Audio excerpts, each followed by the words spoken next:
All right, I think it's working. How's it going? I finally got this picture-in-picture video to work.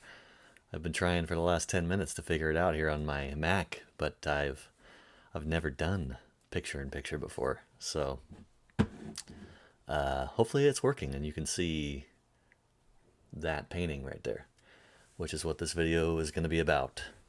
As you can see, I'm in my bedroom because we don't have a true office in our tiny little house, and I haven't quite got the internet completely dialed yet out in the studio, but the studio is going to become the new office space here pretty soon. As soon as I can get that Ethernet cable run in a non-temporary way, then I'll have this computer out there and I'll be able to do the live streams and everything from there. So, but for right now, I'm in my bedroom and I'm kind of trying to be quiet because my youngest son, who's the only one of my four boys who's home right now because he's only a year old, other ones are in school, is taking a nap. And he had kind of a rough night and woke both me and his mom, Stacy, up a lot last night. I don't think he feels very good. So that was kind of a bummer. We've both been up since about 5 o'clock. But I don't mind getting up early. Got me a little bit earlier start on making this video, which is good. So anyway, yeah, I'm going to talk about how I went about this painting, some of the inspiration around it. I just wanted to keep it fairly short for this first video. It's not too long. I didn't want to make some big extravagant video with some huge extravagant painting. I wanted to keep it pretty simple here to start. So figured I'd do a simple little winter scene here. And I wanted to do something with warm and cool colors like you see going on here. I really like it when you see that warmth bouncing off of cool, and just play with some interesting textures and edges. Not get too crazy with the detail. I wanted it to be a pretty loose and painterly painting. I'll show you the, oh, what do we got here? Is this my lunch? I'm screen recording. Oh, I don't want to be on that. What do we got? Oh, it's fancy. Fancy lunch, huh? Thank you. That's all right. I can edit this out. All right. Just a little quick lunch. I'm gonna need some more though, because that was a pretty small bowl of whatever that was. Oh, I didn't have much breakfast. I'm pretty hungry. So, what was I talking about? I was talking about how I used some old reference photos. Well, this was what's a little different about this. I just went off of one old reference photo I had from a snowstorm a few years ago, but I wanted to just practice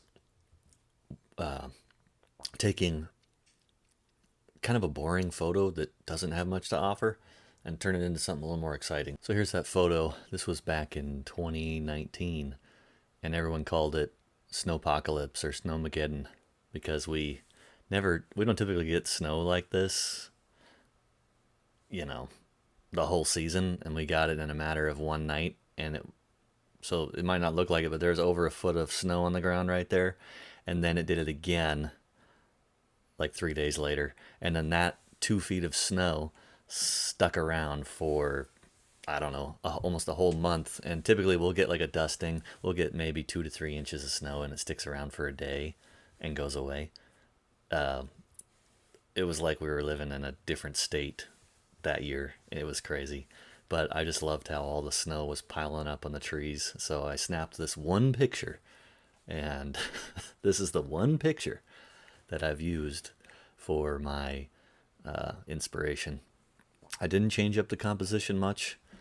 You'll see that I knocked out some of those background trees, but I wanted to make this a little more exciting because this is just kind of gray and bland.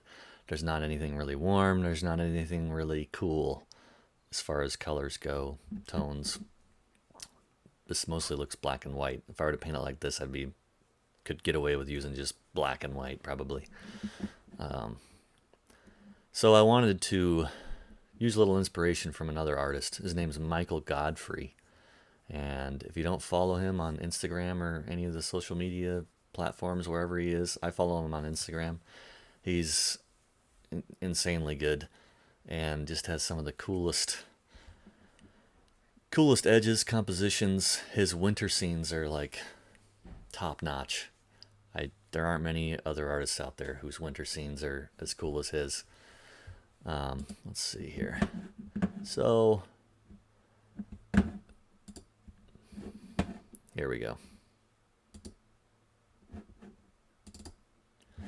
So this is the one painting that I wanted to use as inspiration.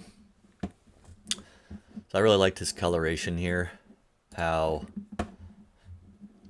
you got your blues working down into your almost greens, oranges and reds, yellows, and then here's that really bright yellow, almost white highlight of the sun, and how it kind of creates this burning halo effect around the interior of the tree with some light spilling through right here.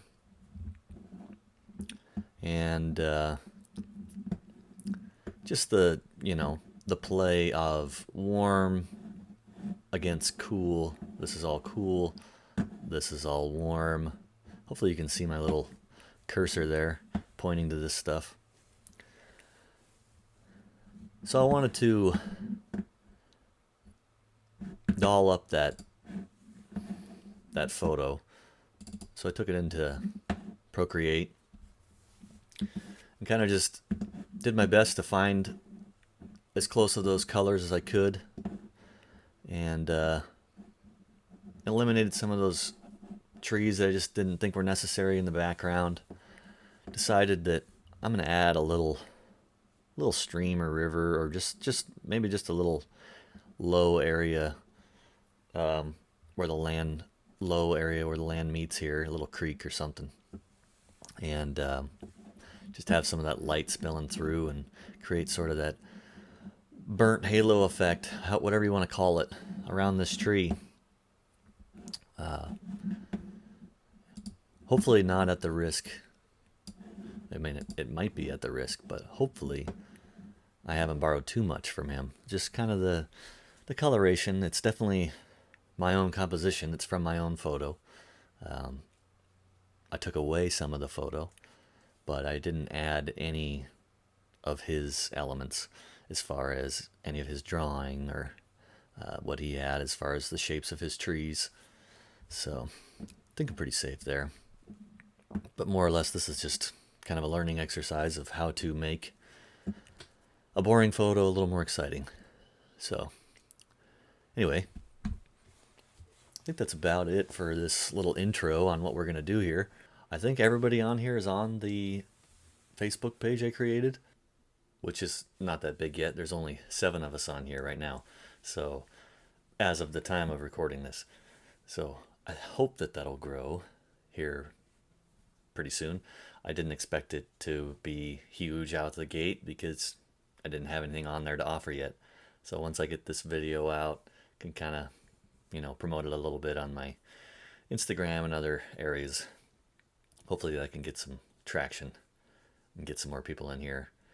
And then, we'll get some more people on that Facebook group and interacting in the comments here and helping each other out. And I'm planning on doing some just little, on that Facebook group, I'll here and there grab a painting that somebody might want critiqued. But I'm not guaranteeing any critiquing unless you sign up for that higher tier, which there's a lot more involved in that one.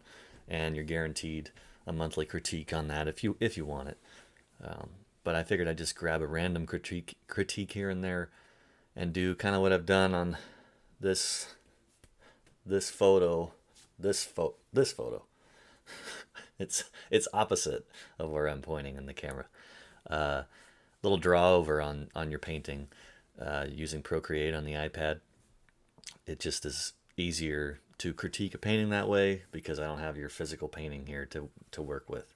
So, and then, yeah, let me know in the comments what day you think would be best for doing the live stream.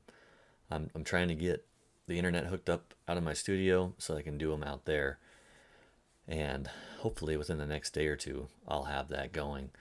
I have to verify my YouTube account. They have to approve it for live streaming since I've never done any live streaming on there. And then I have to use that YouTube unlisted video so that only you have the link to it.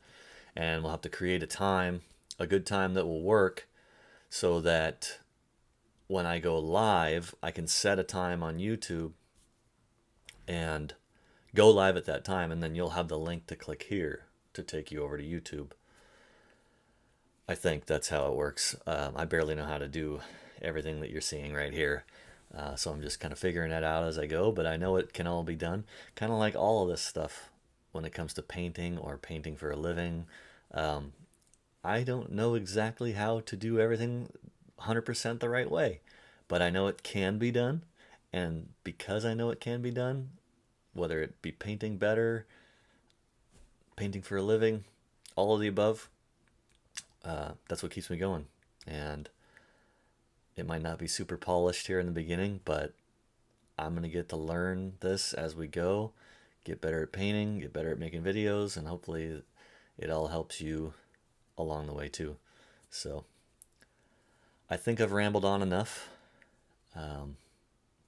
Might have a little more rambling at the end of this video, but I think for now let's get into it. I hope you enjoy it and share this to any of your artist friends that are looking to learn.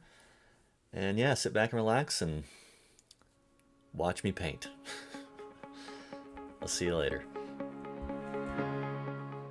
Alright, let's start out with the colors. We got ourselves some titanium white, cadmium lemon, yellow ochre, cadmium red light, ultramarine blue, burnt umber, some trans red oxide, and some cobalt teal. And tucked back in there is some quinacridone magenta too.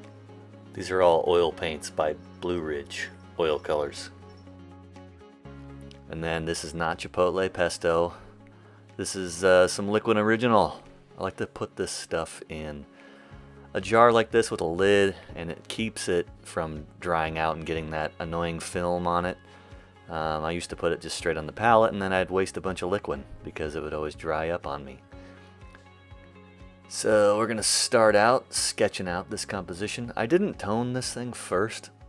Normally I'd tone this with a burnt umber or burnt sienna and then really rub that back to kind of just have a thin wash there. But I wanted to get straight into this one, and I actually wanted to use the white canvas as something to kind of scratch back to in certain areas. You'll see that later in the video. But I'm just sketching this out pretty much with like a dry brush style technique and a tiny bit of liquid with the burnt umber to start with here. So we're going to start out with the sky, dipping into the titanium white. I got some Kremnitz white in there too. These are all from Blue Ridge. Go with some ultramarine blue in there, some burnt umber to desaturate, and then just a corner of that liquid. Definitely not using a ton of medium in any of this mix here. And then I just want to start out by doing these vertical strokes and letting the paint sort of dry out on the brush and have these sort of random marks that are almost that checkerboard pattern. I want some texture, some like vibration going on in the sky. It's something I see by a lot of artists that I admire from the past and the present. Edgar Payne is one of them, where they, they'll leave some gaps in their brushwork. They don't blend everything out. Working on that middle portion of the sky, got some yellow ochre and that trans red oxide moving into that titanium and Kremnitz white, and kind of dragging some of that blue portion of the sky mix down into this to create that desaturated orange color. And I'll fill in some of those dry gaps left over from the blue to fade into sort of that greenish area of the sky. Knock in some of these negative spaces here around the trees. A little more white, a little more yellow ochre to brighten up that highlight of the sun area, tracing around that drawing of the tree. Still going with that same stroke direction. Now going into those gaps that I left in that blue, trying to create sort of a vibration. I don't know what else you could call it, just something that's not so blended out, and I think it creates a little more interesting look. And in this particular painting, I think it makes it feel a little colder.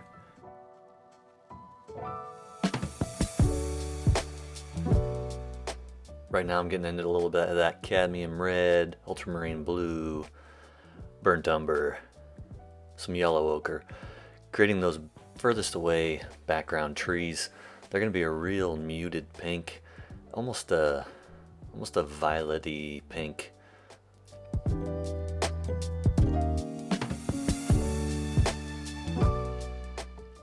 I find in just about every painting, and I found it again in this one, I can never seem to learn, but you can see probably right there, I brought the value up just a little bit more from those first strokes I put down.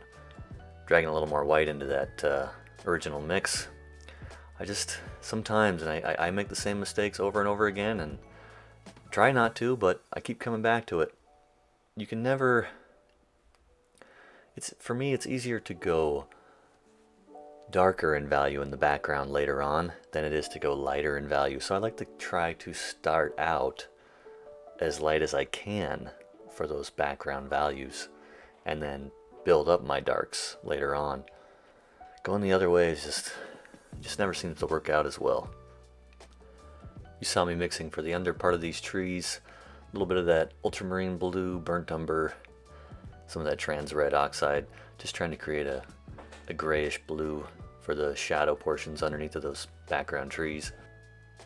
Let's get into the snowy shadow parts of that main tree now. Creating another sort of blue-gray, getting into that ultramarine blue, titanium white, burnt umber, some of that trans red oxide, or maybe substitute that for the quinacridone magenta in there, create some sort of a blue, violet-y gray.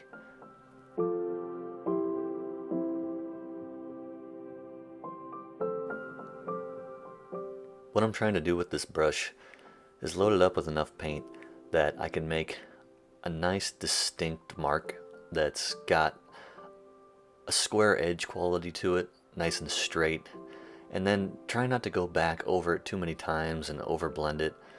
I want things to have a painterly look to them and not look like I've been sitting there fiddling with it for hours. I somehow didn't get the mix for these trees on the left in the video, but they're basically the same version of those blues and the shadows underneath of the main tree, but just brought up in value a little bit. And then you'll see where I'm taking this little mop brush, this Mundy mop from Rosemary & Co., and just kind of knocking down some of those harder edges that I don't want to see.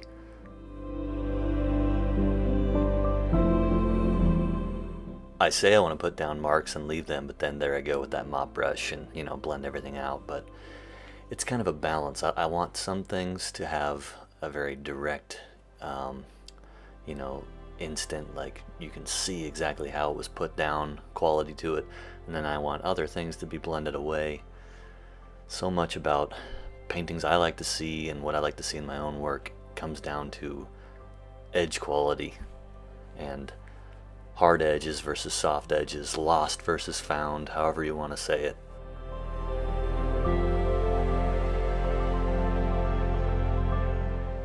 Sorry for the hand getting in the way. I'm still working out the camera angles. Now I'm working on those deepest regions of the tree, made a dark green there with some ultramarine blue and burnt umber, some yellow ochre.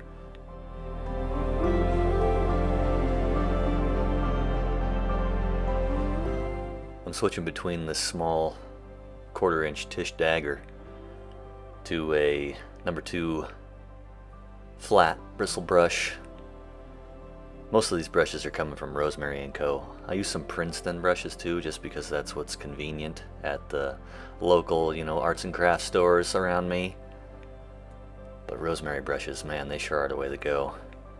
Really nice quality stuff. And they have, of course, the Tish dagger, which you've probably heard of and probably see some similarities in my video style. And just a quick shout out to Andrew. He has been a big inspiration for me for all of this.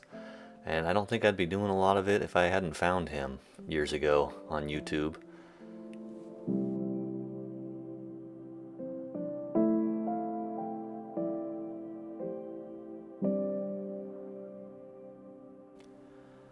Working on those highlight colors for where the sun is going to be casting its light on some of the snow here. We had some titanium white, some yellow ochre, a little bit of that trans red oxide, cadmium red. Might even drag a little ultramarine blue in there sometimes to desaturate. Just got to play around with it and make it feel right for you. Now I'm adding in some of those shadow areas. Some of the same bluish gray tones that I've been using on some of the tree shadow areas, maybe brightened up a little bit with some titanium white. Bring that value up a little bit. Those shadows on the trees might be a little darker than those shadows you see underneath of the trees to the left there. And then, ooh, here's a cool technique I wanted to try out. Some palette knife. I wanted to try to create the look of a bunch of tiny branches without painting a bunch of tiny branches. So I didn't want to get out a small liner brush or rigger or any tiny little two-haired brush here. I purposely don't get any brush like that out. I wanted to create a bunch of texture, run some bigger brushes through that texture, run some palette knife through that texture, and just create that look that there's a bunch of tiny branches there without a bunch of small brush strokes.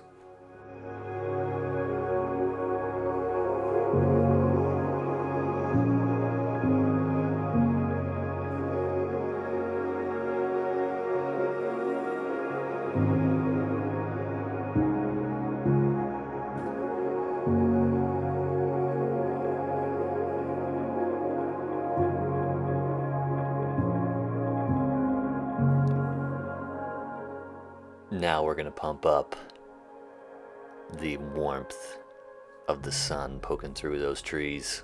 And man, do I sound like I'm getting ready to announce for a movie this summer, or wait, this winter. Oh, jeez. Yeah, making some of that a little more orange this time. A little more on the orangey side. I want to create that kind of halo effect, that burnt edge. I don't know what else to call it. Just a little effect that will happen when you get light shining through an object. The edges of it will have this warm, glowing effect to them.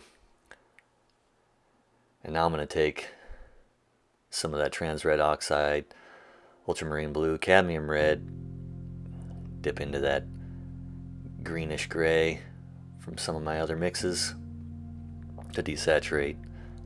And I'm going to make some of the darker but yet warm undertones inside that tree.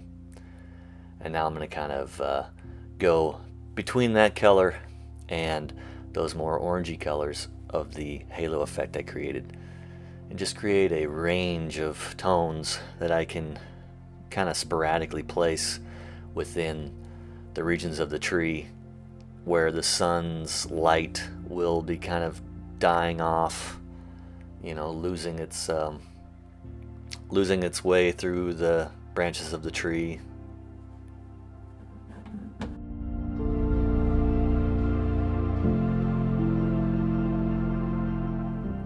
I've been waiting to go back over the shadow areas of this main tree with some more cool snowy highlights. So they're going to be, cool in nature, but definitely a higher value with the same basic colors, and just create some more form to, the roundness of the snow that's falling and resting on all these branches.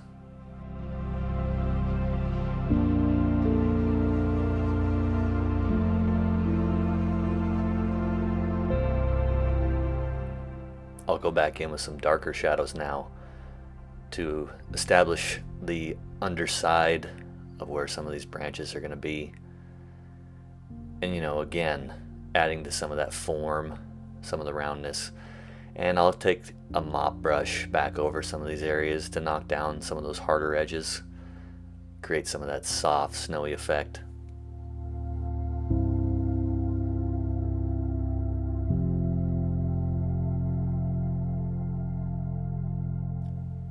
Taking a bigger flat bristle now, I'm adding some more highlights, dragging over some of those ridge areas where there might be the main trunk of a branch sitting underneath of that snow that's creating a ridge line. Dragging a palette knife over some of those brush marks just to knock down, create some more interesting textures. And then adding some more of that orange, just poking some holes through the trees. Tree holes are key, I believe, when it comes to trees, but you want to keep them to a minimum. If you poke holes everywhere in your tree, it's not going to read right. It's going to feel fake.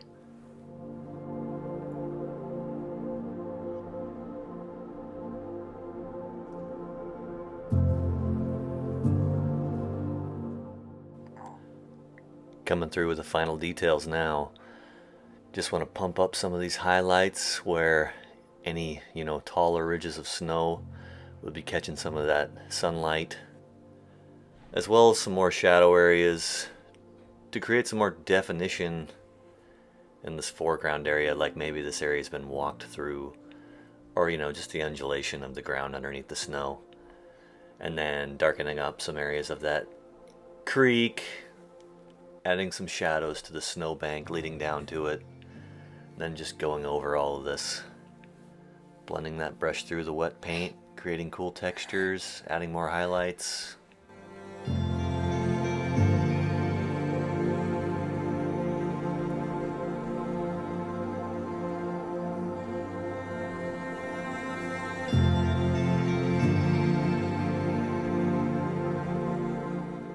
Taking a small dagger brush through these branchy areas again. I put down some wet paint, then I drag the brush through it, and then kind of repeat those steps. And this is eliminating the use for any small liner brush. I didn't want to get out any, little two-haired fine brush. I just thought it would end up looking too stiff, and I wanted to have some cool, interesting textures here.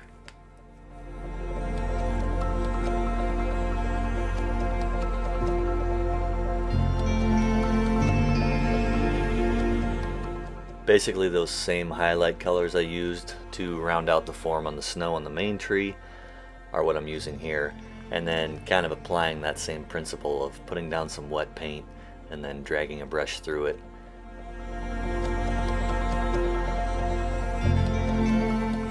I wanted to add some little twigs poking through the snow here and there, and then add some more of those sky holes, some of that mid-sky orangish getting down into the more yellowish sky background color. Just poke some holes, not too many. Like I said, you want to be selective on those.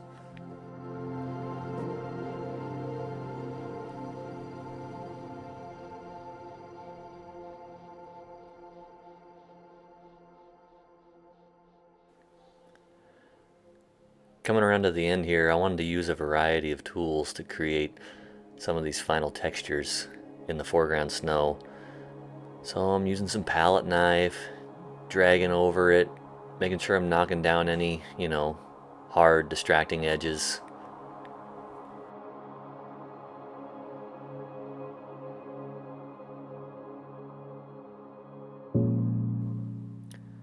It's not always one thing that makes the best mark. Sometimes it's a variety of things, and I play around with it.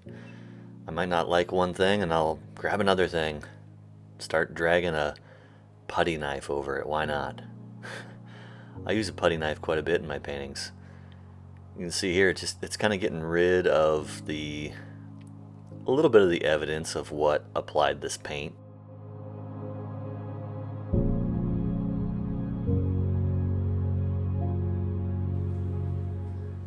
And sometimes I like to take one of those big 3-inch cheap bristle brushes that you can get at the hardware store for about 99 cents. Just knock down some of those final hard edges. Then add my final highlights, just some of that sun hitting the edges of those branches there. A little bit more twigs poking out of the foreground. Oh wait, that's my signature. I like to blend in my signature if I can, so it's not too jarring and has your eye go to it right away. Sometimes I don't mind if it's pretty noticeable, but lately I've been trying to disguise it, so you kind of almost have to search for it. I think it just, makes it so it doesn't take away from the rest of the painting.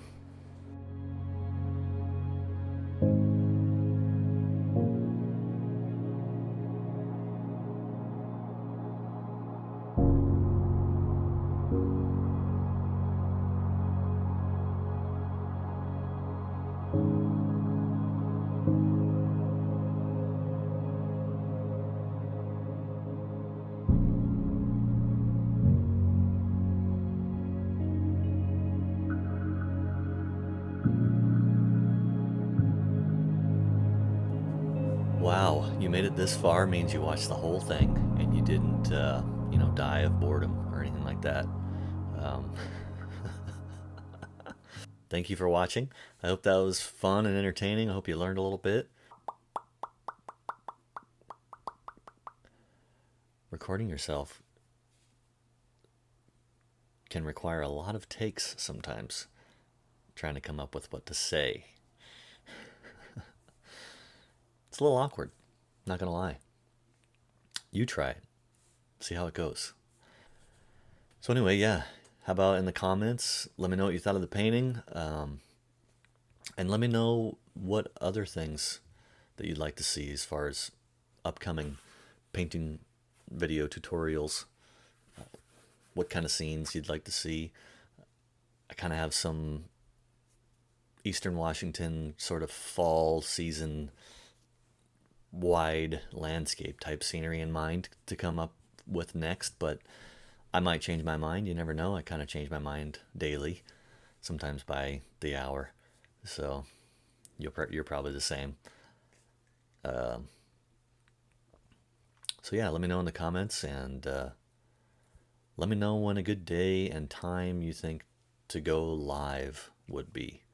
I'm waiting on my YouTube verification, or they have to approve me for live streaming. I never tried to go live, and what I have to do is go live on YouTube, unlisted, so not just anybody can see it, only you can see it, and then share the link to a post on Patreon, and then I have to come up with a time that will work and let you know that time, so that when it comes time to go live, I can set a go live date and time, I believe.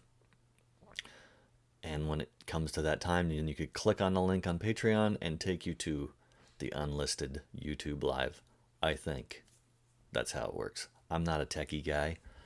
I'm struggling just to figure out how to do all this right here. So trying to make art and all of this blend together, it's a challenge for sure. I like to make videos and I like to kind of edit stuff, put music to it, but being on camera, a little weird, and then having to figure out all the inner workings of this stuff, I'm still learning. So hopefully we can all kind of learn together and get better at this stuff. So anyway, thanks again for watching. Hope you enjoyed it. Really appreciate you being here. Tell another artist friend about this page if you could. I'd really appreciate their support, and it'd be cool to grow that Facebook page, help each other out there. And until the next video, let's keep painting. I'll talk to you later. See ya.